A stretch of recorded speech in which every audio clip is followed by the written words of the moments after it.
to be aware of, and we have to clear our aqidah from such bid'ah and stuff. And Sufiya, I don't have to, you know Sufiya, you all know, you know, the dancing and here and the hold hands in the dark and all of the things. Yeah, this, we don't have to talk about this. These are away from Ahl Sunnah completely. So what I'm saying here is, here in the West, the other firqa, the other sects are still, sects never die, guys. You say, why are you talking?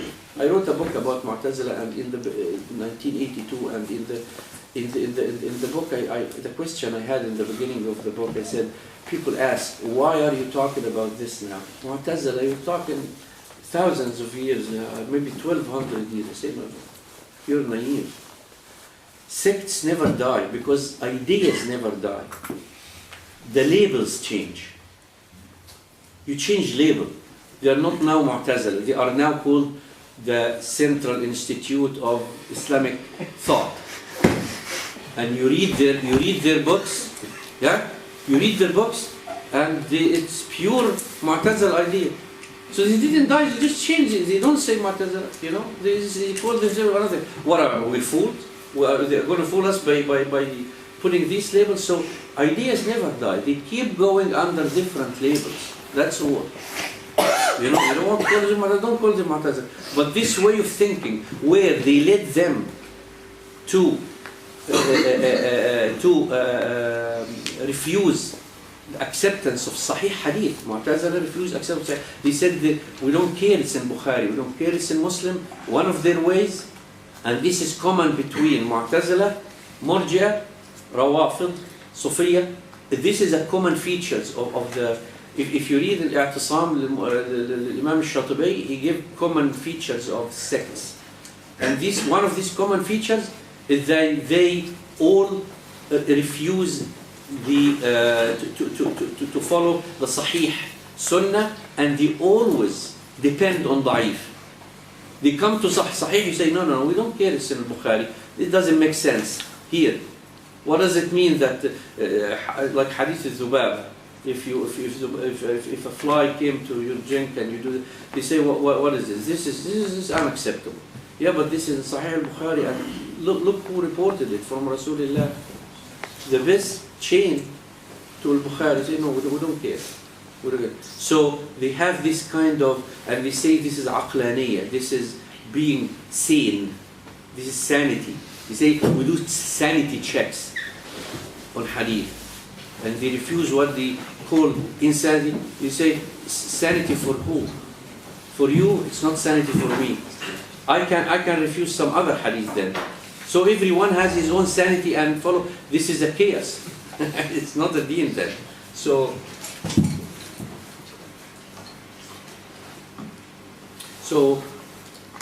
there are common features to these people, to all these people. But what I'm saying is, being here in the West, we have to be clear in the way we look at our aqidah, because to tell you the truth, without aqidah sahiha, a correct aqidah, without it, it is very dangerous. For no matter what you do, the person of bid'ah who carries bid'ah, the further he actually, like our imams of Ahl Sunnah Jama'ah said, the person of bid'ah, the more he practices and make more effort in his deen, the more he goes away from Allah subhanahu wa ta'ala. Imagine, the more you do, the more you get away. You don't want to do that. It's like reversing the bike. You work like this, you go backwards. You never go forward, the person of bid'ah. Why? Because he is doing it on the right way. It's exactly like you should be like this, and they put you the other way on the bike. So you are driving here, but your face is here, and you keep going backwards, and you don't see. This is very bad. You know, very bad. And the person of bid'ah, the more he does, the more work he does, fi sabilillah, he thinks he more da'wah to his madhab, to his sect, the more he is closer to hell. Na'udhu billahi minha.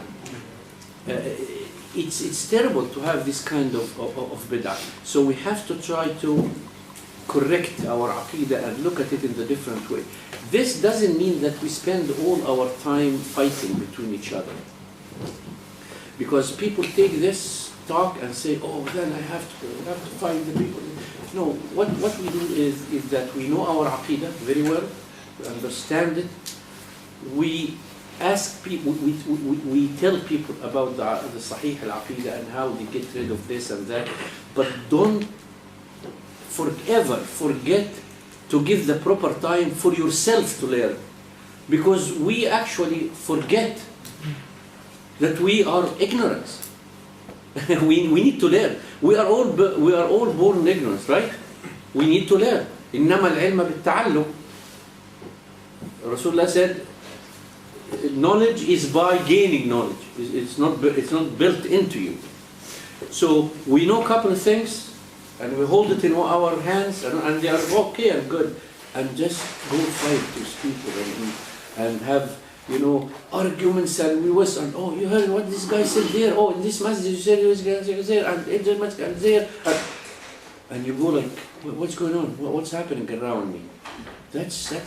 Don't go around, don't go after people, running in between masjids and between sheikhs and this kind of thing. Yeah, but Sheikh said that, and Sheikh said, what Sheikh? What is this? You have to look after yourself, you have to learn, you have to know, and you have to keep developing yourself. Put most of your time toward learning. Arguing. Keep arguing away from you. If there is something to argue about for a few minutes with this guy, because Muslims are not arguing people. They are not arguments. They are not made to argue. Deen al-Islam is not made for people to use it in arguments.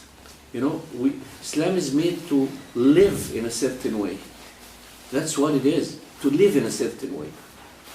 Not to spend and what did you gain from arguing with people for 5 hours?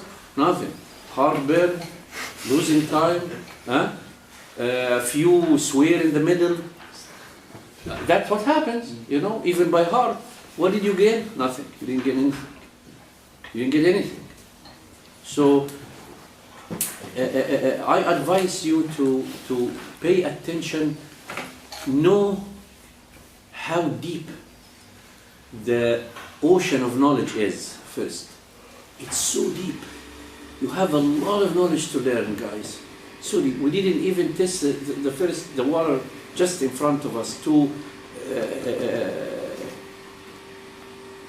feet in front of us. We didn't touch it. It's so deep. It's not a book to read. It's not a few tapes to hear, or a couple of khutbah Jum'ah to attend. No. Knowledge is different. Knowledge is like you want to be a brain surgeon. Is it enough for you to watch, like, say, 6 YouTube operations? No, I'm serious. I'm not laughing. Is it enough for you to watch 6 YouTube and read 2 books on surgery? Who would give his brain for you to work on, except another nut? So we will be all nuts at the end of the day to be like this. No, to be a surgeon, you learn according to a curriculum. We all miss this point. You want to understand, have a curriculum. Don't read two pages here and 3 pages here and jump from this book to 5. This is not a way to learn. No, I didn't do it. People who have some knowledge didn't do it. You follow certain curriculum and keep working with this curriculum. You learn, and then you go to the second level of knowledge. There is a first level, which is like whatever courses you take for a diploma, and then you advance another level, and then you advance from that. Then you get interest in something. Like I got more interest in insects and usul fiqh. So I wrote books. Then major. The most of my time is spent reading about principle of jurisprudence. So then you find where is your interest, because you can't be a hafiz and hadith and usul fiqh and imam and fiqh. You cannot be all these. So you find a good point and then you search. It's like you do a PhD, but the difference is that you do several PhDs. You know, like people who wrote 10, 15 books. Each book of this is a PhD. If it's applied as a thesis, it's a PhD. So you do. So these are the sheikhs you go after. These are the sheikhs you ask. When you talk to a sheikh, they hold the mic like this. You know, don't give it to anybody in masjids. You know, they want to talk. They want to hear themselves. These are not sheikhs. You have to ask about the resume. Like when you go to a doctor to have real health problem. Real health problem. Like cancer in your brain or something. Inshallah, none of us, but somebody. And he wants to do, what does he do? He asks for the most knowledgeable, like a brain surgeon or a cancer professional or specialist to go to, right? What do? You see, oh, he graduated from this, he has this, he has this, he has this. You know what, when we do with our aqidah, we trust anybody. Anybody on YouTube, we trust. Anybody who they drag for us to listen to. That's not right. You ask, where is your resume? Who are you? Why are you teaching us? Why are you talking to us? What is your accomplishments? You know? Then you make sure that this is an Ahl Sunnah. There are many Ahl Sunnah, but they are not knowledgeable. We all Ahl Sunnah, there are many. There was thousands of Sahaba. Only a handful of Sahaba used to give fatwa because they were capable of that. Others, Sahabi, but he doesn't know. He doesn't know make fatwa. Not everybody Ahl Sunnah you listen to. You have to have people who have knowledge. Choose for yourself who is going to work on your brain, because this is exactly working on your brain. You open the door here, 2 doors. Open, they keep pumping things into your head. And at the end of the day, it's a mess. And you don't know what's right, what's wrong, and then you are really strange in what you believe in. You don't know what if you believe in at the end of the day. So you have to be very careful with that. This is another advice I tell you. Don't waste your time with arguments. Don't waste your time with talking about other people and sects and this guy and this guy. Go through your Ahl Sunnah manhaj and Ahl Sunnah studies and go study. Make good use of your time.